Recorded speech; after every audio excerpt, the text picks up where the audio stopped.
इस विशेष वीडियो में हम सरल और संयुक्त पत्तियों की संरचना और फिलोटैक्सी नामक शब्द के बारे में जानेंगे। शुरुआत करते हैं सरल और संयुक्त पत्तियों से। तो सबसे पहले हम सरल पत्तियों को देखेंगे। सरल पत्तियां वे होती हैं जिनमें लैमिना पूरी तरह अखंडित होती है। तो हम कह सकते हैं कि यदि यह पत्ती है और इसका लैमिना टूटा हुआ नहीं है, तो ये एक सरल पत्ती का उदाहरण है। इसमें दूसरा मामला यह हो सकता है कि यह लैमिना कटा हुआ हो सकता है। तो हम कह सकते हैं कि यह मध्य शिरा है और यह लैमिना कटा हुआ है। लेकिन इस मामले में यह कटाव ये मध्य शिरा तक नहीं पहुंचते। तो ऐसी स्थिति में या तो लैमिना पूरी तरह से अखंडित होती है, या फिर अगर वह किनारों से कटी हुई भी है, तो ये कटाव पत्ती की मुख्य मध्य शिरा को बिल्कुल भी नहीं छूते हैं। ये सरल पत्ती का मामला होगा। अब दूसरा मामला संयुक्त पत्ती का होगा। संयुक्त पत्ती का उदाहरण वह होगा जिसमें ये कटाव मध्य शिरा तक पहुंचते हैं। तो अगर ये कटाव मध्य शिरा तक पहुंचते हैं, तो हम कह सकते हैं कि यह एक अलग पत्ती होगी। ये एक अलग पत्ती होगी और इसी तरह अलग अलग छोटी पत्तियां बनेंगी और इसे संयुक्त कहा जाएगा। तो हम कह सकते हैं कि जब लैमिना के कटाव मध्य शिरा तक पहुंचते हैं और पत्ती को कई छोटी पत्तियों में बांट देते हैं, तो यह संयुक्त पत्ती का मामला होता है। संयुक्त पत्तियां दो प्रकार की हो सकती हैं।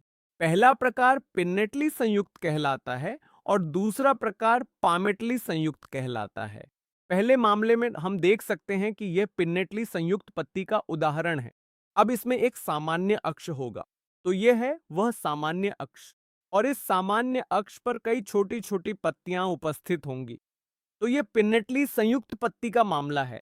इस मामले में इस सामान्य अक्ष को रैचिस कहा जाता है और हम कह सकते हैं कि यह रैचिस पत्ती की मध्य शिरा है।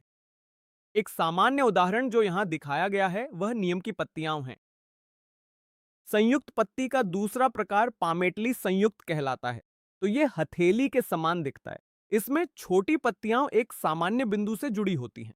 तो यह है वह सामान्य बिंदु, और इस सामान्य बिंदु से ये सभी पत्तियां जुड़ी हुई हैं। तो यह हथेली जैसा दिखता है और इसी कारण हम इसे पामेटली संयुक्त कहते हैं। और यहां जो पत्ती दिखाई गई है वह रेशमी कपास की है। इसके बाद हम फाइलोटैक्सी शब्द पर आते हैं। अब पत्तियां तने पर या शाखा पर उपस्थित होंगी या इन पर व्यवस्थित होंगी। और ये पत्तियां किस प्रकार व्यवस्थित होती हैं, व्यवस्था का जो पैटर्न है उसे ही फाइलोटैक्सी कहा जाता है। अब फाइलोटैक्सी शब्द की बात करें तो हम इसके तीन प्रकारों के बारे में बात कर सकते हैं। पहली फाइलोटैक्सी वैकल्पिक हो सकती है, दूसरी विपरीत हो सकती है और तीसरी घेरदार वर्ल्ड हो सकती है। पहले मामले में यानी वैकल्पिक में यहां चीन गुलाब दिखाया गया है और इस विशेष मामले में यह वैकल्पिक फाइलोटैक्सी है।